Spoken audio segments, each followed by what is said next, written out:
with Tita Cora and Kapitana Sisa. Same, pero iba. We are number 106.7 Energy FM. Pagdawag mo sabihin radyo. Sabihin mo.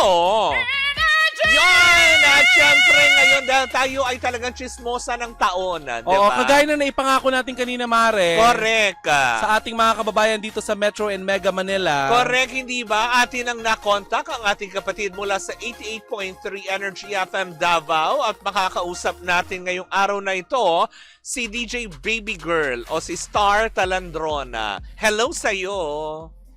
Hello po, magandang morning po sa lahat na nakikinig sa atin dito sa Manila po.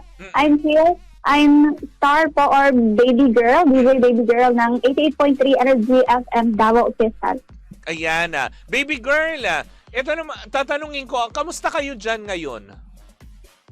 Ngayon po, as of this moment is tapos na po yung lindol. So basically, wala na po siya. But we are still at some point naghahanda at some point na baka meron po kasi mga aftershocks na mangyayari. So, yung nasasakupan ng ating istasyon, nasan ba tayong parte? Malayo ba tayo sa Manay o medyo may kalapitan na ito? Ano po, parang malayo-layo po siya sa Manay po. But still, we experienced po kanina na 6.4 po magnitude. But within in Mindanao region po, it's 7.4 magnitude. But dito sa Davao, is 6.4 po ang magnitude. Uy, pero malakas pa rin yan. Yes po, very po malakas. Very malakas po masyado. Kasi po, andito kami and then nag-sway po talaga yung station dito sa Energy FM Davao. Diba? Opo. Baby Girl, may tanong ako. Yung pangalawa bang pagyanig nung 10:15 a.m., naramdaman nyo pa rin ba yun? At some point po, parang hindi na po naman siya maramdaman kasi parang nakafocus po kami sa yung nauna talaga na paglindol. Kasi po, yung paglindol po that time is matagal po siyang natapos. Oh. So, yes po. Opo, matagal po siya matapos. In-estimated So, parang, mga ilang, I'm sorry, DJ Baby Girl, si Tita Cora to.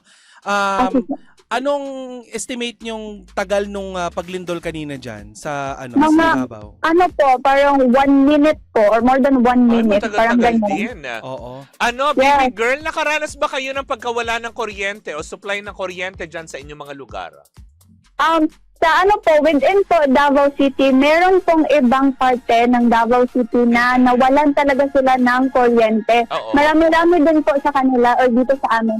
But if, dito sa station ng 88.3 Davao Energy, is wala po kami nakaganas ng pag-brownout po. But, na-experience po namin na nag-off-air po kami. Kasi po, yung transmitter po namin is parang nag-shake talaga siya ng hindi siya medyo light, but kasi po malakas po talaga sa masyado. That's why naka-off-air. 6 di ba? 6.4 ba? Tama ba sabi mo? Yes po. Malakas pa rin talaga yun. Pero eto na, Baby Girl, gusto ko malaman, tayo po ba, kayo nakatanggap na ba ng tsunami alert galing sa lokal na gobyerno? Kanina ay naglabas ang PHIVOLCS ng tsunami alert. Dyan ba sa Davao ay nananatili pa ring ligtas dahil nga si ibinabang tsunami alert? Ano ang ginagawa ng lokal na gobyerno ng Davao?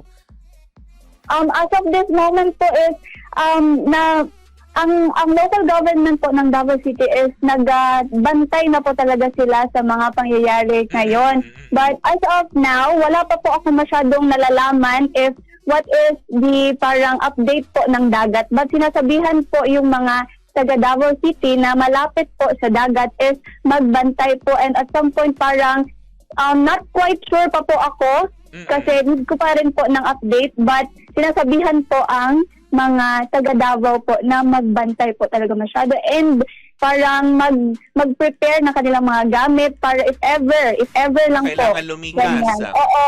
Ganyan po. DJ Baby Girl, pahabol na tanong lang, ano yung sa tingin yung kailangan ng Davao dyan? Baka nakikinig ang ating national government dito sa Metro Manila. Ano yung posibleng kailangan dyan ng ating mga kababayan na makakatulong sa lahat ng mga nasalanta nitong lindol?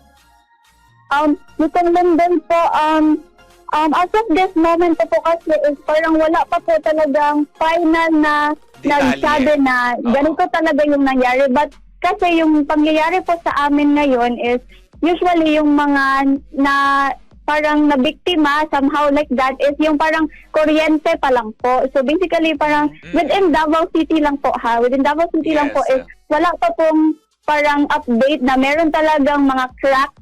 Kasi po, yung malaman ko rin po is that they are still inspecting nag-inspect pa po sila ng mga parang mga buildings, ng mga other institutions po dito, but still they are going to at some point provide the information after that po. So as of this moment, wala pa po akong masasabi, but yun po, yung kuryente po namin dito is nag-off talaga siya.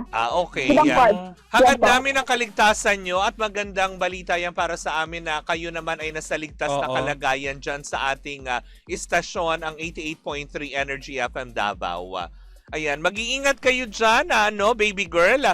Kung meron kayong mga ibang updates, wag po kayong mag-atubili na iparating dito sa Energy FM Manila para may ihayag din naman natin or mai-share natin sa ating mga kababayan. Lalo pat yung may mga kamag-anak sa Davao. Tama, lalo pat yung ibang mga nagtatrabaho dito sa Maynila ay may mga kamag-anakan dyan sa Barteng Mindanao, specific dyan sa may Davao, hindi ba?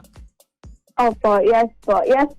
We are going to send our updates to you din po. And thank you very much po for this interview. And thank you so much po for asking us here kung kamusta po kami dito. Yes, and syempre Wala naman. yes po. Thank you so much. And of course, din po, mag-ingat din po kayo dyan. Ayan. Thank you, baby Maraming salamat, DJ Baby Girl. Ayan.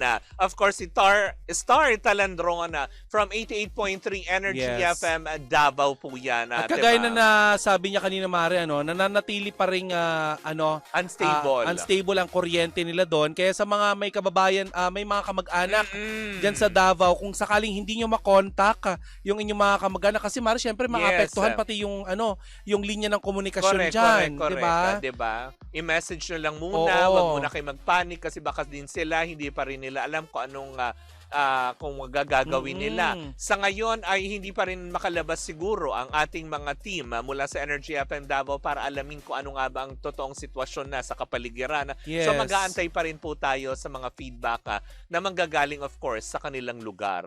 Diba? Well, in the meantime mga pangga, nako, yan, at dyan mo muna ang ating special update.